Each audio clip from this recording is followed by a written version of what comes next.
Hey guys, so this is a video of basically my new camper build.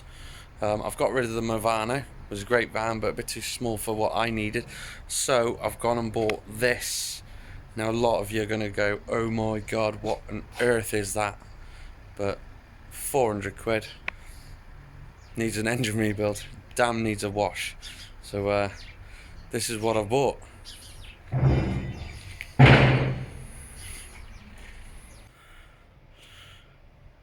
lt35 109, same as the Sprinter. As you can see, typical Sprinter form, aka lt35. Bottom's rough. Just got some ladders, roof racks. So we're going to be making use out of that and create a decking up there. Last time this was on the road was 2018, beginning of 2018, when the MOT ran out and failed. So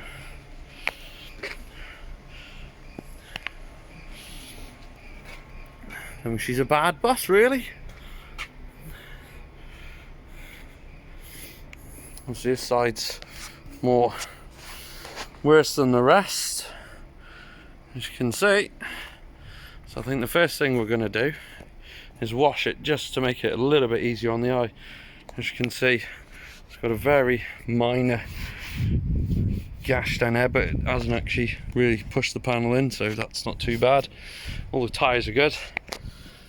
Interior's pretty good for someone that's done 220 odd thousand. So let's take a look under the bonnet. And here we are under the bonnet. So apparently the water pump got replaced and something broke off, which caused it to stick out, and it's taken a couple of valves apparently. So we're going to pull the engine, rebuild it, get her all MOT'd, and go from there. But generally she's alright. Apparently she needs a bit of welding just down there, so we'll get that done. Sounds nasty. So yeah, here's apparently all the bits off the engine. So this bulkhead will be getting pulled out, and we've got all this to work with. Obviously it's going to get pulled out, insulated. But to me, I don't know why, but it just seems a bit narrower than what the Movano is. Unless it's just an illusion, but pretty sure it's narrower. Maybe you guys know when different. We'll get on with it.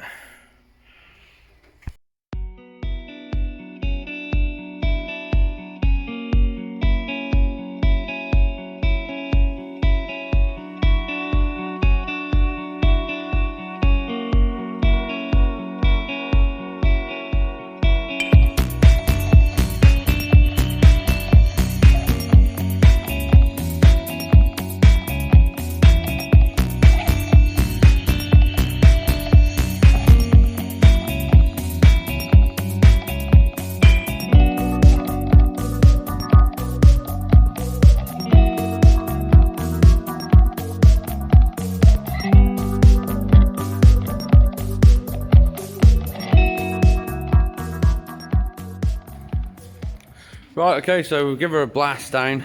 Want some polish now, but come up a damn sight lot better than what she was like before. Not bad at all, considering. So now, I'm going to rip this head off. Got a couple of bent valves in here. Awkward to see, sorry guys, but yeah. I'm going to pull this off now. So a good few months have passed now, and obviously it's just been left sat. I've finally got the rest of it all out. Discovered a lot of welding to do on the front here, all the corners there, so it's not too bad though. So I'm going to give this a good massive clean up and give the engine a good clean. So I've got the box off, getting hold of a new clutch for it, might as well. Going to clean that box up. Obviously that's not going back in, but there's Volvo engine here, well not Volvo engine, VAG engine out of a Volvo V70. So obviously the difference has been is the oil filter housing and oil cooler. Notably, obviously the starter motor fits here, turbo fits here. This water pipe coming out the block, going to the oil cooler, that's blanked off on the lt35 ones, and it uses that port there. I can't really see it's going to affect it really, because the starter motor solenoid does miss it. So we'll see what happens. I might have to take this core plug out and move it to that one there, possibly. These are all the same here, I believe. I'm not sure about this pipe here. I'll have to change. But I think all the mounts obviously here are all different, because obviously it's in line on the lt35, so this mount here needs to be replaced. I'm going to put a new cam belt on it while it's out. So it's time consuming, but it'll get there.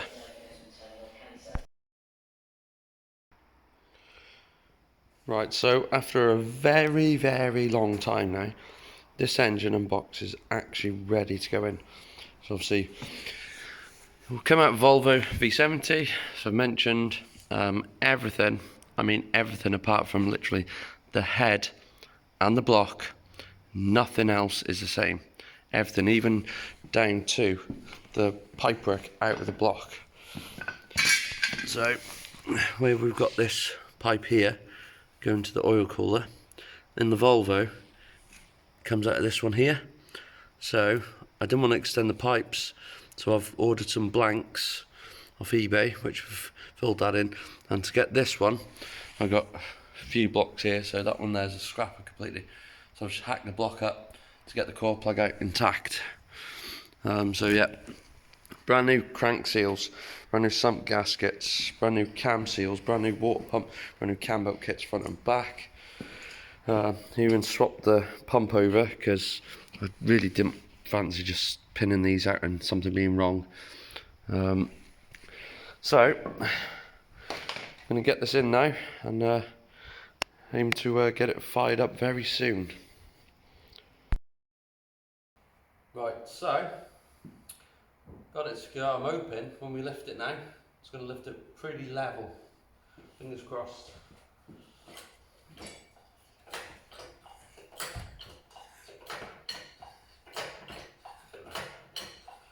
Yep, happy with that. And it just means when we get to the van, we can pivot it accordingly to get it in.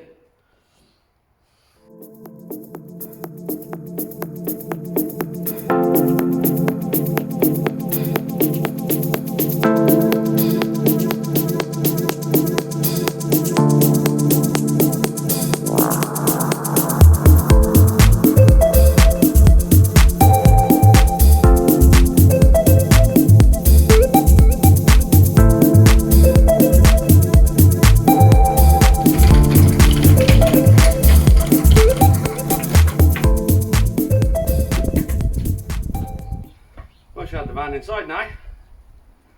Right, let's see if we can get her in.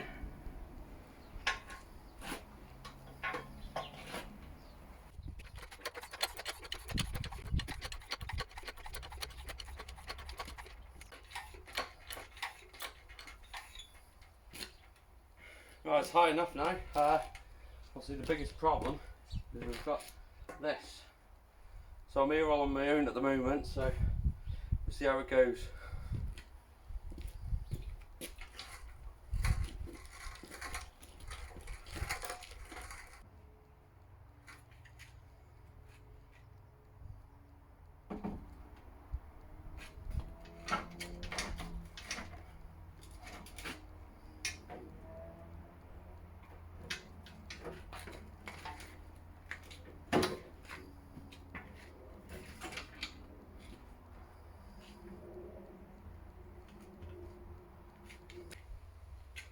Right, we're almost there. Obviously, again, this is what I'm saying about this part here.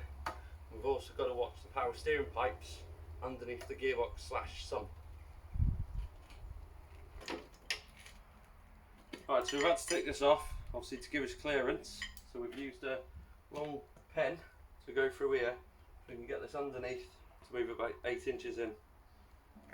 And there we have it, all mounted back in, with great assistance from my good friend with no name, Darren. So obviously a nice trick actually, this lifting point here, if you lift directly up here, it actually puts the engine exactly in at the correct angle. So yeah, use that one. So now it's just a case of getting everything all plumbed back in now, bolt the prop back on, and happy days. Right, so that's all built up as far as I want to take it just at the moment, because obviously I want to bleed the injectors up, so at the minute I can quite easily get in there with a spanner or something. So this is generally the first time I've ever had a battery of life in, well actually a battery altogether, because it didn't even come with a battery, so it's the very first time I'm actually putting this on. So it's going to go on fire. Okay, so that's on there.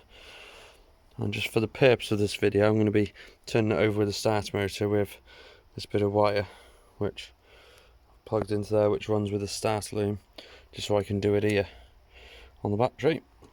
But first off, let's just see if we've got lights and see how much diesel's in there, because I've never ever had the ignition on this. So I know it's done 220,000 because of the MOT, but how many miles it's actually done since that? So I've got a light going there, so there's a mobiliser tag there, but let's see what happens. I've got lights. How much fuel's in it? Oh, don't know what CD this is, but at least that works. Is that the brake pad wear sensor, or what's that do, guys? I don't know. I honestly never worked on one of these before. So we got power. So how many miles has this actually done? So she's done 5,000 miles since she got MOT'd in 2017. So coolant lights flashing because obviously clearly no coolant in it. So let's just see if it turns over, or if I made a boo-boo somewhere. Obviously new oil and filter in it, so that's not good. Okay, try something else. I've done a bit of testing, tested the voltage in the battery, tested the grounds, the positives, but I'm not expecting it to turn over because this engine ran in the Volvo. I've never had that to start motor turn over because that's been on the van since it broke down 4 years ago. Yeah, start motor's goosed. So gonna have to wait a bit longer to wear a kick up. Darn it. Well, it's finally got a new starter motor, so we'll get this on now, and hopefully we can have her running. Not the handiest of things to put on, but like I say, when you take them out, I think the trick is to bring them up like that and then down the back of the subframe. That's the new starter motor fitted now. Obviously we did a comparison before actually fitting it. We noticed the bottom one had threads in it, so the long bolt that goes through the gearbox, through the starter motor, and then obviously you got the turbo brace that goes here. It wouldn't have gone through enough to allow this to pinch up, so we've drilled out the bottom hole on the starter motor, sorted that out. So now we're going to just try it and see if it finally turns over. Fingers crossed.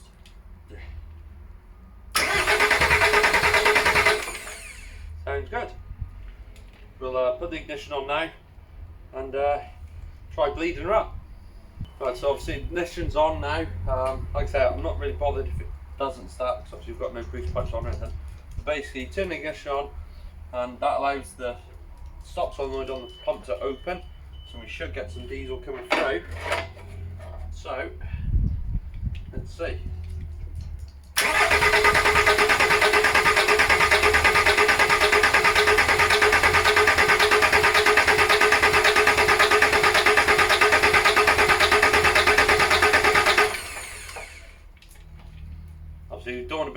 motor out, so we should take our time with it. Right, so we had to stop again because there was a leak coming from the oil filter housing where it goes to the block, so we've had to strip all that off again. You can get it off without taking any of the mount off, so yeah, we sorted that. So now we're just going to see if we can get some fuel up now and get her cranking and started.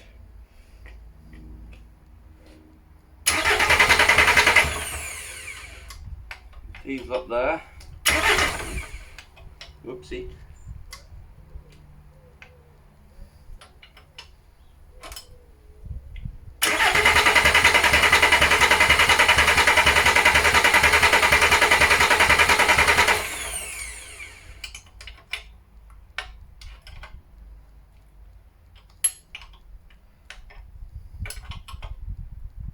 So just keep winding it over, but not too long, because you don't want to be burning your starter motor out, especially when you've just put a new one on too.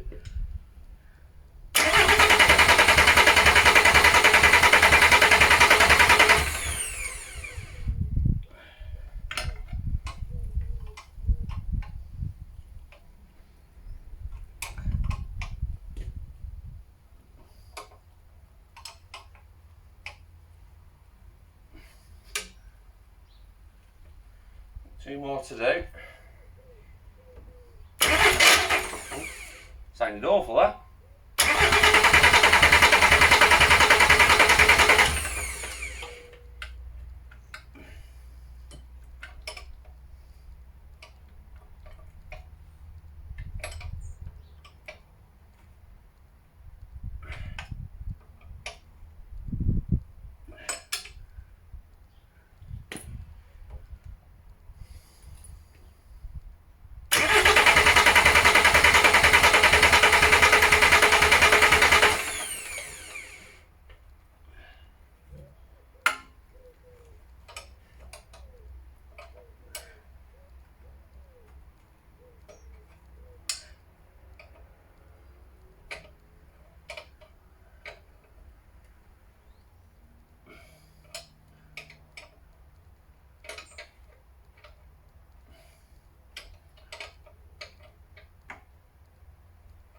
Obviously, as I said before, guys, I'm new to these engines, so a lot of you might be looking, going, what on earth is he doing? It won't run with no air flow meter, I don't know.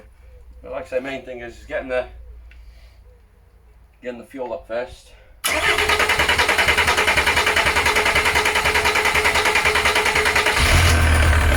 on, guys, first time.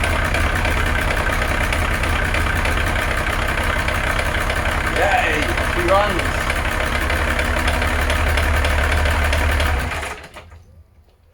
For the first time. So we'll get all the radiator on now so we can run it up. But another thing I've done, I fitted the Volvo alternator because I could not find the one I took off this for love nor money. It turns out this is actually quite a bit of an upgrade anyway, because obviously the Volkswagen one is 90 amp.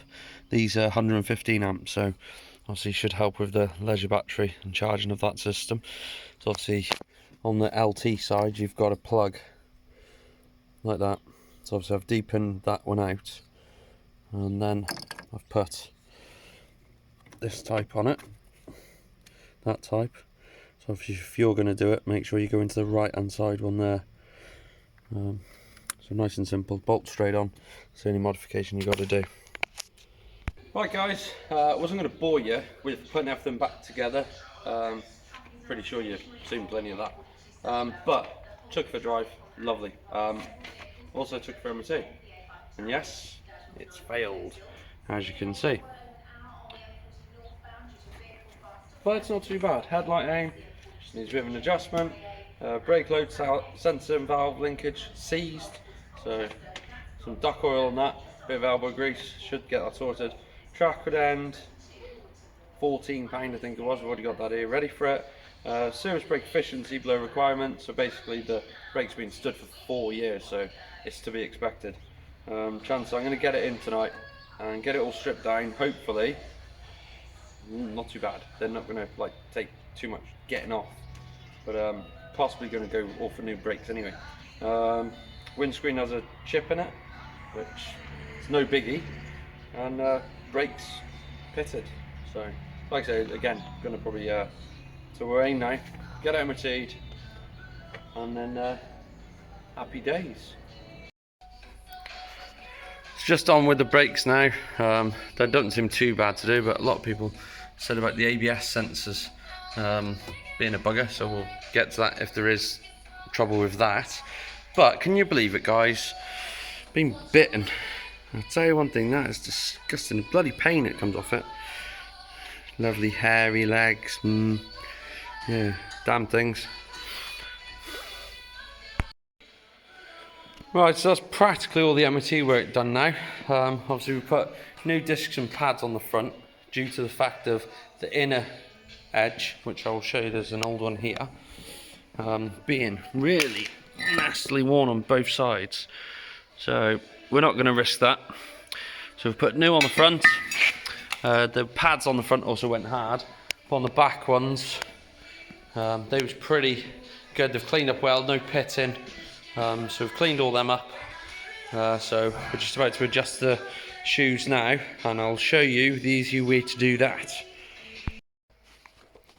Okay, so to do the procedure for adjusting the handbrake inside the drums on Mercedes Sprinters and lt35s, you don't have to take the wheel off. Basically, you don't even have to do a lot really. So pull one stud out. So the adjuster, either side, whether it be passenger or driver side, the adjuster's on the front side of the axle. So what you're looking for is this. I've taken a caption of it because I can't get the light in there to show you. So this is what you're basically looking for.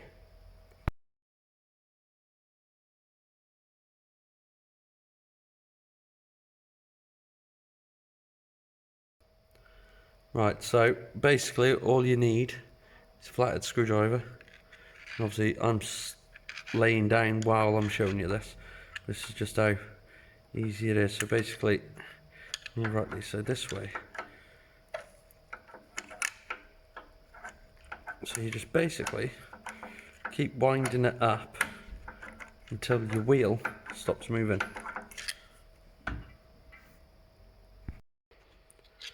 So almost there now. As you can see, the wheel moves. So just wind it up until it stops. Okay, so now that's the handbrake adjusted firmly on there now. So what you're going to do, just take it back, just one like that, and then you'll see that your wheel's nice and free now. So we'll try it in the cab and see how many clicks we've got. We've done both sides now. So how many clicks have we got?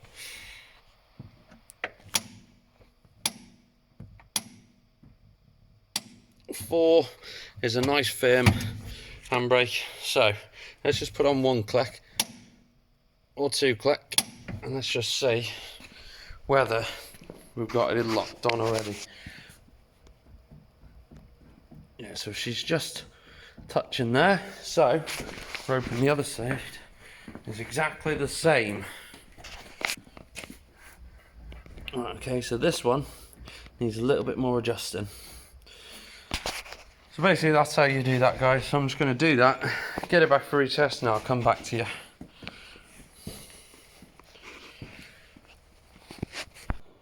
Right, so that's the handbrake shoes adjusted.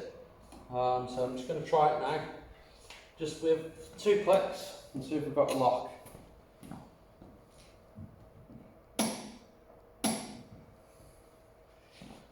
Feels great resistance on the handbrake, which is good to know.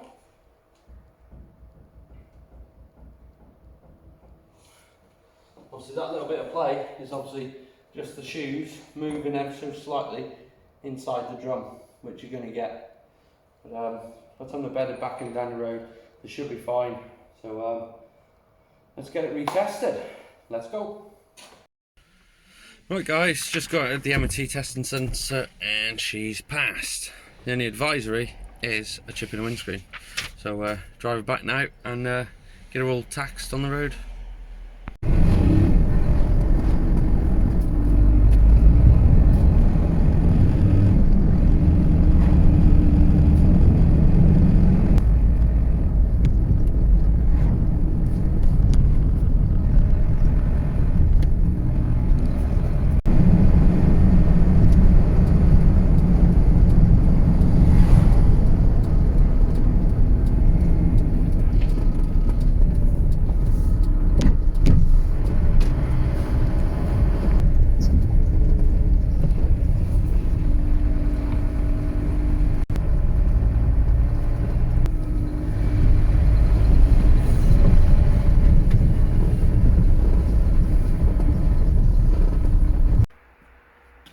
guys, so that's it. As you can see, she's all on the road now. I'm going to pretty much wrap this video up for episode 1. But it's come a long way. Okay, it's been 9 months since I bought it, but slow but steady.